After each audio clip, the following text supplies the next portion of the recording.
പശ്ചിമേഷ്യയിലെ സംഘർഷങ്ങൾ 2026 തുടക്കത്തിൽ പുതിയൊരു തലത്തിലേക്ക് കടന്നിരിക്കുകയാണ്. ഫെബ്രുവരി 28-ന് അമേരിക്കയും ഇസ്രയേലും സംയുക്തമായി നടത്തിയ വ്യോമാക്രമണത്തിൽ ഇറാന്റെ പരമോന്നത നേതാവ് അയത്തുള്ള അലി ഖമേനി കൊല്ലപ്പെട്ടതോടെയാണ് മേഖലയിൽ നാടകീയമായ മാറ്റങ്ങൾ ആരംഭിച്ചത്.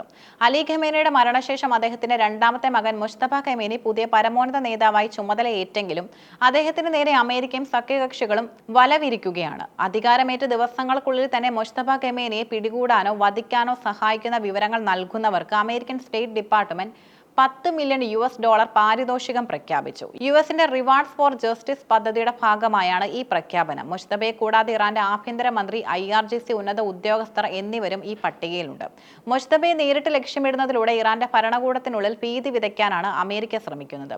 വിവരങ്ങൾ കൈമാറുന്നവർക്ക് അമേരിക്കയിലേക്ക് പുനരധിവാസവും സുരക്ഷയും വാഗ്ദാനം ചെയ്തിട്ടുണ്ട്. മുജ്തബ ഖമേനിയെക്കുറിച്ച് പുറത്തുവരുന്ന വാർത്തകൾ ഏറെ ദുരൂഹത നിറഞ്ഞതാണ്. US പ്രതിരോധ സെക്രട്ടറി പീറ്റ് ഹെഗ്സെത്ത് നൽകുന്ന സൂചനകൾ പ്രകാരം ഫെബ്രുവരിയിലെ ആക്രമണത്തിൽ മുജ്തബയ്ക്ക് ഗുരുതരമായി പരിക്കേറ്റിട്ടുണ്ട്. ആക്രമണത്തിൽ മുജ്തബയുടെ ശരീരത്തിന് തിരിച്ചറിയാനാകാത്ത വിധം രൂപമാറ്റം സംഭവിച്ചതായും അദ്ദേഹം ഇപ്പോൾ അതീവ സുരക്ഷാ വലയത്തിൽ ചികിത്സയിലാണെന്നും പെന്റഗൺ അവകാശപ്പെടുന്നു. മുജ്തബ കോമയിലാണെന്നും അദ്ദേഹത്തിന് ഒരു കാൽ നഷ്ടപ്പെട്ടതായും ബ്രിട്ടീഷ് മാധ്യമമായ ദ സൺ റിപ്പോർട്ട് ചെയ്തിരുന്നു. ടെഹ്റാനിലെ സിനായ് യൂണിവേഴ്സിറ്റിയിലെ ആശുപത്രിയിലാണ് അദ്ദേഹം ഉള്ളതെന്ന് രഹസ്യാന്വേഷണ ഏജൻസികളുടെ വിലയിരുത്തൽ. മാർച്ച് 12-ന് മുജ്തബ പുറത്തുവിട്ട ആദ്യ പ്രസ്താവന കേവലം രേഖാമൂലമായിരുന്നു. ശബ്ദമോ വീഡിയോ ദൃശ്യങ്ങളോ ഇല്ലാത്ത ഈ പ്രസ്താവന അദ്ദേഹത്തിന്റെ ഗുരുതരാവസ്ഥയുടെ തെളിവാണെന്ന് അമേരിക്കൻ പ്രതിരോധ സെക്രട്ടറിയും പരിഹസിച്ചു. ധാരാളം ക്യാമറകളും റെക്കോർഡിംഗ് സൗകര്യങ്ങളുമുള്ള ഇറാൻ എന്തുകൊണ്ട് ഒരു വീഡിയോ പുറത്തുവിട്ടില്ല എന്ന അദ്ദേഹത്തിന്റെ ചോദ്യം മുജ്തബയുടെ ആരോഗ്യനിലയെക്കുറിച്ചുള്ള സംശയങ്ങൾ വർദ്ധിപ്പിക്കുന്നു. ഓപ്പറേഷൻ എപ്പിക് ഫ്യൂരി എന്ന് പേരിട്ടിരിക്കുന്ന സൈനിക നീക്കത്തിലൂടെ ഇറാന്റെ സൈനിക നട്ടൽ ഒടിക്കാനാണ് അമേരിക്ക ശ്രമിക്കുന്നത്.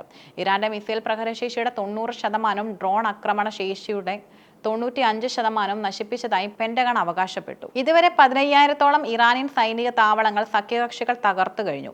ഇറാന്റെ പ്രതിരോധ വ്യവസായ മേഖല പൂർണ്ണമായും തകർച്ചയുടെ വക്കിലാണെന്നാണ് യുഎസിന്റെ വിലയിരുത്തൽ. ഇറാന്റെ ബാലിസ്റ്റിക് മിസൈൽ ഉൽപാദന കേന്ദ്രങ്ങളെല്ലാം തന്നെ പ്രവർത്തനരഹിതമായും റിപ്പോർട്ടുകളുണ്ട്. മുജ്തബ ഖമേനി അദൃശ്യനായതോടെ ഇറാൻ ഭരണകൂടത്തിനുള്ളിൽ അധികാര വടംവലി രൂക്ഷമായതായി പാശ്ചാത്യ രഹസ്യാന്വേഷണ ഏജൻസികൾ വിലയിരുത്തുന്നു.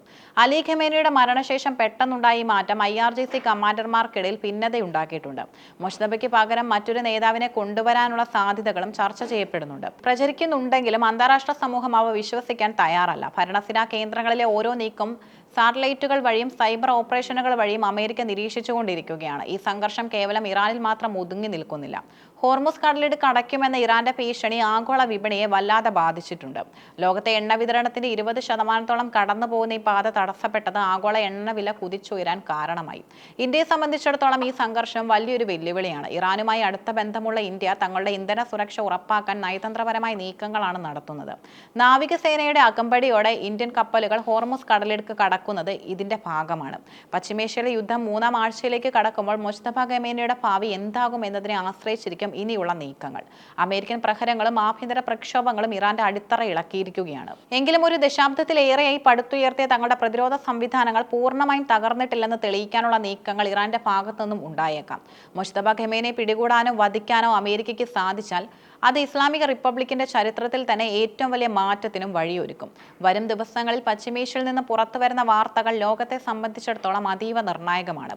ഇറാന്റെ പുതിയ പരമോന്നത നേതാവ് മുജ്തബ ഖമേനിയെ ലക്ഷ്യമിട്ടുള്ള അമേരിക്കൻ ആക്രമണങ്ങൾക്കും സൈനിക നീക്കങ്ങൾക്കും പിന്നാലെ ഇറാന്റെ സഖ്യകക്ഷികളായ ഹിസ്ബുള്ളയും ഹൂതികളും കടുത്ത പ്രതികരണങ്ങളുമായി രംഗത്തെത്തിയിരിക്കുകയാണ്. പശ്ചിമേഷ്യയിലെ പ്രതിരോധ നിര ഒന്നടങ്കം അമേരിക്കയ്ക്കും ഇസ്രയേലിനുമെതിരെ തുറന്ന യുദ്ധപ്രഖ്യാപനമാണ് നടത്തിയിരിക്കുന്നത്. ലെബനിലെ ആസ്ഥാനമായി പ്രവർത്തിക്കുന്ന ഹിസ്ബുള്ള തങ്ങളുടെ നേതാക്കൾക്കും ഇറാന്റെ പരമോന്നത നേതൃത്വത്തിനും നേരെ ഉണ്ടായ ആക്രമണങ്ങൾ വലിയ വില നൽകേണ്ടി വരുമെന്ന് മുന്നറിയിപ്പ് നൽകി. ഇസ്രയേലിന്റെ വടക്കൻ മേഖലകളിലേക്ക് റോക്കറ്റ് മിസൈൽ ആക്രമണങ്ങൾ ശക്തമാക്കിക്കൊണ്ടാണ് അവർ പ്രതികരിച്ചത്.